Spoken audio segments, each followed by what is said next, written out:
Carros blindados, jatos particulares, mansões quilométricas. Esse é o contraste atual de pastores de igrejas famosas. Uma vida de luxo que nem mesmo os apóstolos de Cristo pensariam que um dia seria possível ter. Ou também não imaginariam os absurdos que aconteceriam com o cristianismo, tudo em nome do lucro. Hoje falaremos sobre como alguns pastores estão ficando milionários com o evangelho. Vamos esclarecer. Onde começou tudo isso? Quais meios estes pastores utilizam para enriquecer as custas dos fiéis? Quais os impactos da teologia da prosperidade na igreja atual? E como você pode diferenciar um pastor de um mercenário da fé? Esse documentário procura esclarecer todos estes pontos para que você não seja enganado e tenha uma vida cristã saudável. Nessa parte, vocês verão quais foram as principais fases da profissionalização das igrejas. A primeira delas, sem dúvida, é a inversão de valores da mensagem que é pregada por esses pastores. Desde os primórdios, o evangelho sempre foi as boas novas, as boas notícias. Tudo aquilo que era pregado pelos cristãos mais primitivos tinha o objetivo de resgatar as pessoas para a verdade de Cristo sem qualquer favor em troca. Hoje em dia, o evangelho virou um produto. Um produto dentro da área do marketing se refere ao item ou serviço que atende à necessidade de um determinado cliente. Agora que o evangelho é um produto a ser vendido, a palavra deve se adequar às vontades e capricho dos ouvintes. Pode perceber que a grande maioria da mensagem pregada por essas grandes igrejas é a satisfação do desejo e do ego humano.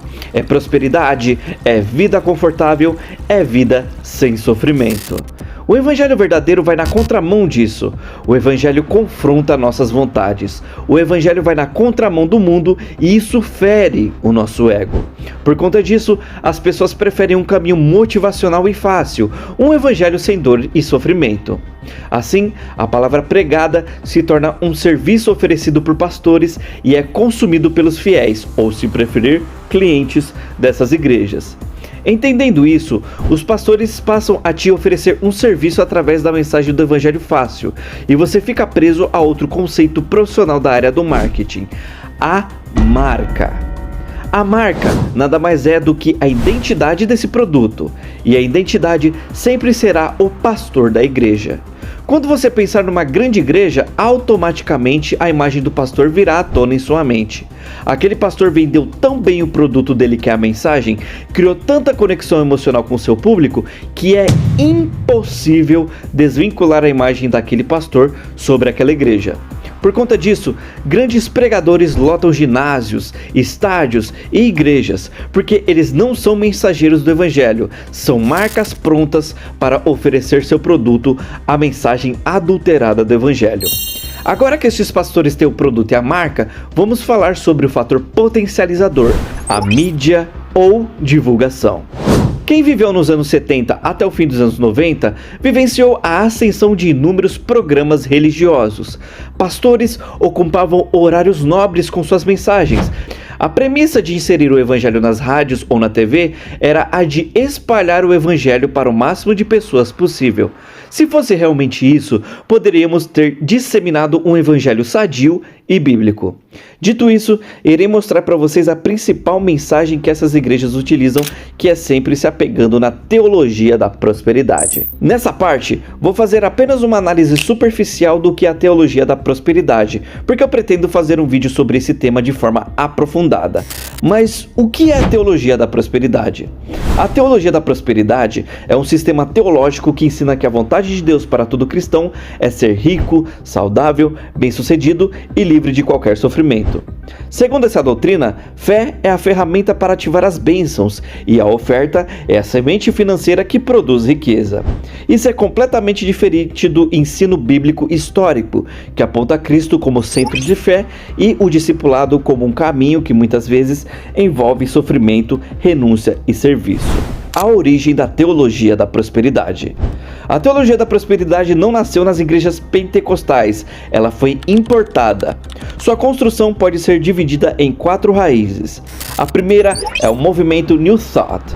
Antes de ser cristã, entre aspas, a prosperidade veio da filosofia positiva americana, com frases como a mente cria a realidade, palavras têm poder criador, pensamento correto gera saúde e riqueza.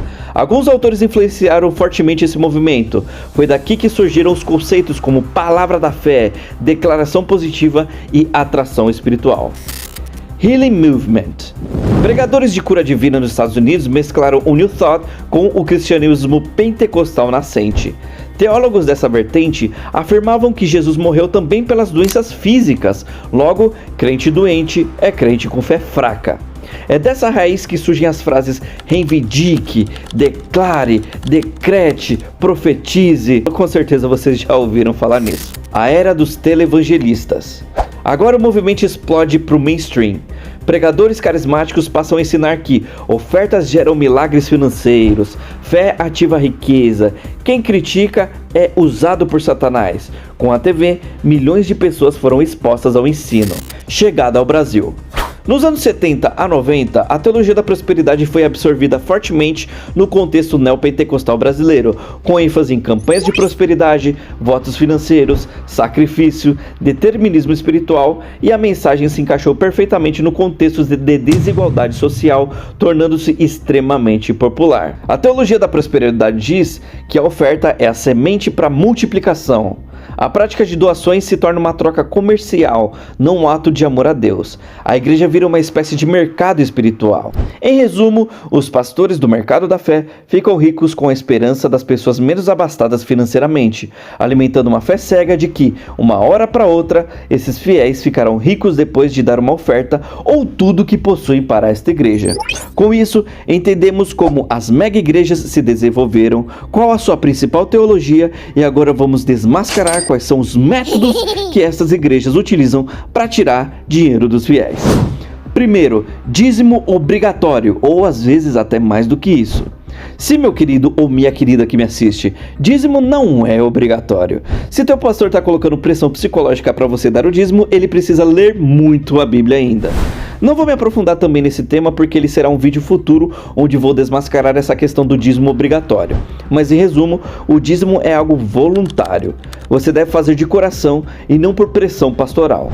O grande problema é que, nessas igrejas gigantes, dízimo é uma obrigação que, se não for feita mensalmente de forma religiosa, você e sua casa estarão condenados ao inferno, ou o devorador irá acabar com tudo na sua casa, o que é uma mentira deslavada. Essas igrejas chegam até a cobrar o trízimo. Sim, você precisa fazer um voto de 30% do seu salário.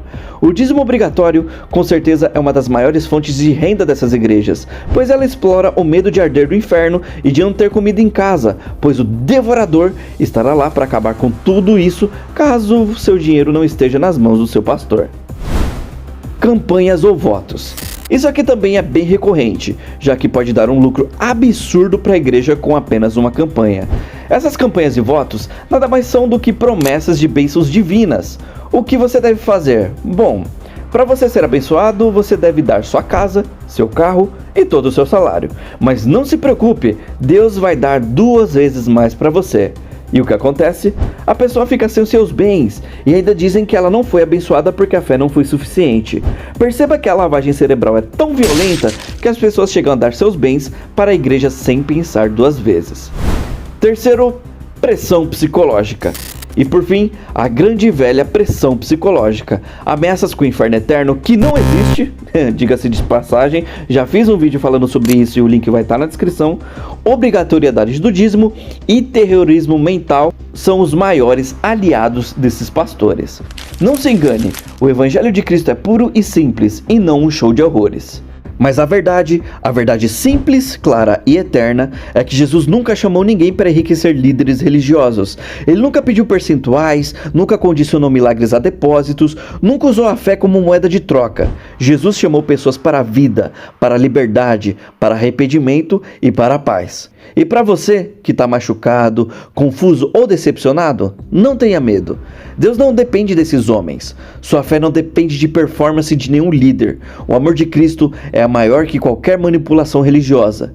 Quando Jesus olhou para as multidões cansadas e sobrecarregadas, ele não pediu dinheiro, ele ofereceu descanso. Se alguém colocou medo em você para controlar sua consciência, rejeite isso.